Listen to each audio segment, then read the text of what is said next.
David Kenyon of Bleacher Report, and we've got him here on the show today.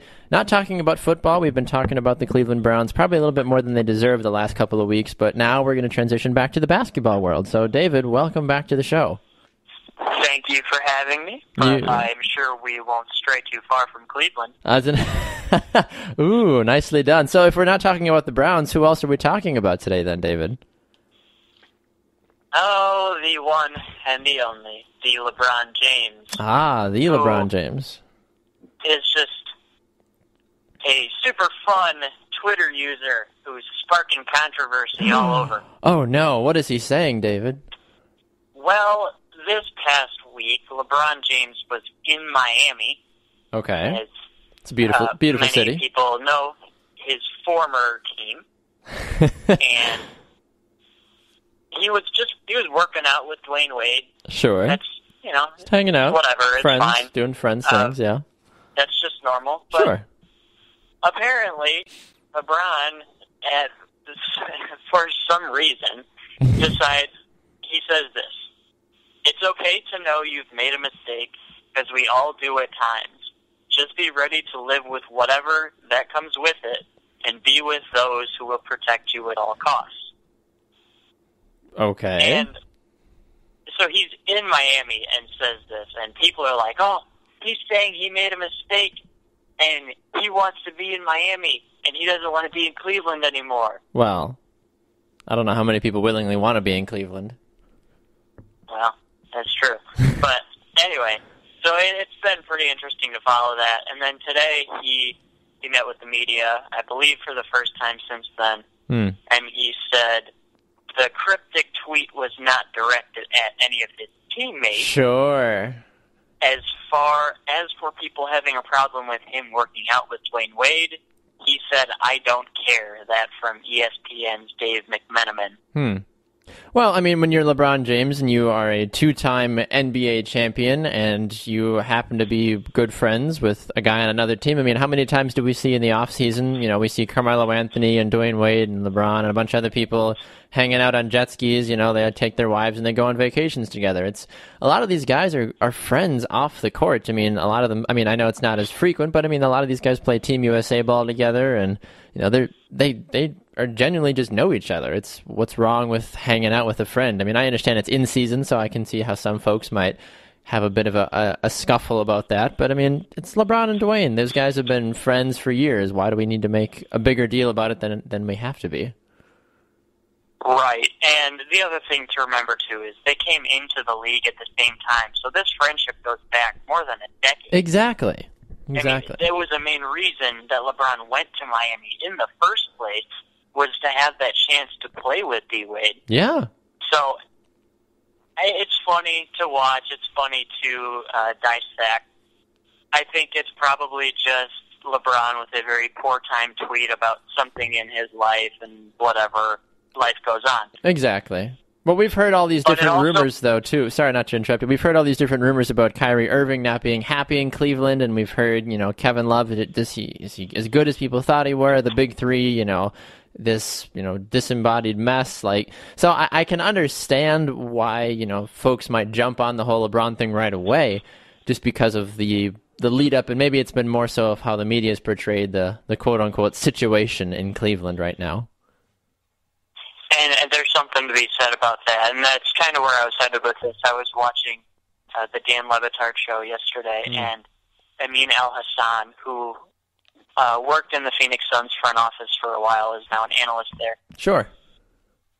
He mentioned that he believes the title window, the NBA championship window for LeBron James is closed as long as he stays in Cleveland. Well, I would agree with you on that one. I mean, we saw him do virtually everything in his power last season by himself. I understand if he'd have had Kevin Love and a healthy Kyrie Irving, maybe they would have been a little bit better and had a better chance of winning that championship. But I feel like Cleveland is in a different state of mind right now. I mean, when LeBron first came back, obviously everybody was super hyped and excited, but now, yeah, I would agree, honestly. I think LeBron's chances in Cleveland, because there's so much supposed, unrest with all these players, I don't feel like anybody wants to win a championship, or a championship would even help the friendship, if there is even one, with these other big names in Cleveland.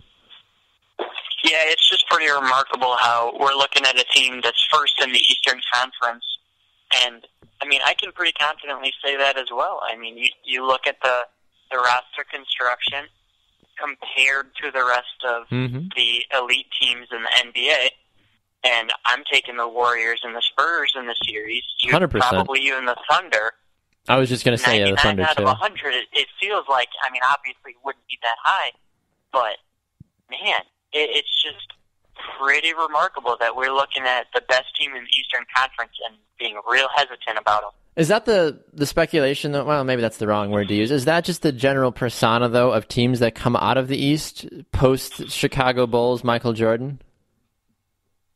I don't think that's necessarily a fair assessment to the point of, like, the Detroit Pistons were really good in the 2004, 5, 6 area. The Boston Celtics had their super team.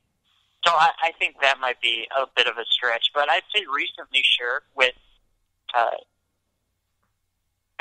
otherwise there's those Miami teams too. True, that is true, recently, like in these past 2 or 3 years, with the Warriors and the Spurs and the Thunder and back to the Mavericks, I mean, those teams are really good. And the Western Conference has just been flat better at the top. Yes. They have more elite teams every year. I think that the markets that are in the Western Conference, at times people would rather go and play. Someone would rather take their talents because they would want to go play with, Kevin Durant or Russell Westbrook or Steph Curry or Tim Duncan, even, for goodness sakes. I know he's a much older product, obviously, but Tim Duncan is still a pretty good bargaining chip for the San Antonio Spurs. Oh, yeah, there's no question about that. He's been fantastic for him this year. Exactly. Well, transitioning just for us a little bit away from the Cleveland Cavaliers, more so just to LeBron as a whole, what do you think is going to be number one, how many years do we think we have left of LeBron? And number two, does he A, go back to Miami, or B, does he go to another team like somebody like a San Antonio or a Golden State or an Oklahoma where he thinks he can actually win one more championship? I don't think he'll ever go back to Miami because you look at that team and waves on his last legs or last knee, if you want to say that. It's just not exactly a great situation to go back to. I would agree, Miami. yeah. They don't have much to go back to. Kevin Durant is connected with Golden State. Is that going to happen? I don't know. We'll see. It'd be horrifying and awesome and tremendous. Yeah, But we'll see about that. And if that happens, there is absolutely zero reason LeBron doesn't figure out a way to go to San Antonio. I think Popovich would be okay with that. And it'd all come down to Pop. Because the thing is, LeBron James is no longer the best player in the world, and that's just because Steph Curry is the thing. Yes. But LeBron is still a absolutely tremendous player. And you see that from the one game he took off against the Wizards last week, or this past week on Sunday. Washington owned Cleveland. Yeah. And then LeBron comes back, and he's putting up, 25 points, 9 rebounds, 7 assists, and then Cleveland's winning again. His impact is unreal. It is, and I think that people continue to forget about that because, like you mentioned, because Steph Curry's a thing. If Steph Curry, hypothetically, in a whole another universe, didn't exist, would everybody still just be talking about LeBron, you think, still? Or would Russell Westbrook or some other young guy, Kawhi Leonard, be the focus this season instead, if Steph Curry, hypothetically, just didn't exist? Right.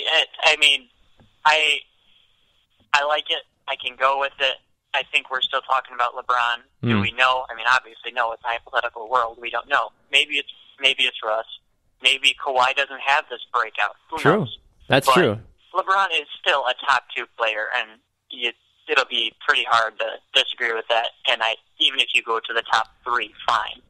Yes. Yeah, I would agree with you on that one, too. And you hear these arguments all the time, whether it's, on ESPN or Fox Sports or any other big entity. It's if you had to build a franchise around LeBron or Steph Curry, who would you go with? And almost 9 times out of 10 people choose LeBron because he's the more overall complete player. That's great that Steph can shoot the lights out of any, arena in the world, but if you're looking for a proven, dedicated, big man that can do literally everything, no matter where on the floor, LeBron is still that guy, even for a couple more seasons, if not maybe 5 to 7-ish, depending on how healthy he stays. Yeah, and that's the longevity thing. I mean, personally, if I'm building a team, I'm taking Steph because I'm taking literally the greatest shooter in NBA history to start my team. But I'm not going to complain if you say, Curry went first, you can get LeBron. All right. Be like, oh, no, I don't want LeBron James. It's like, oh, okay, sure. That's too funny. All right, well, David, thank you so much for taking the time today, sir. We appreciate you always joining us here on the BG Sports Show. Basketball, who knew? I knew half a thing or two about basketball to at least sound fairly competent trying to keep up with you. So thank you for your time today, sir, and we look forward to having you back on the program on Monday. We've got an interesting segment that you and I are going to be working on over the weekend. I'm excited about it. Yeah, I'm going to start brainstorming here pretty quick. It's going to be tough. Just something I had an idea about. We won't spoil it for folks, but you're not going to want to miss the NFL-themed segment that we have on Monday. So David of Bleacher Report, where can folks find you on social media?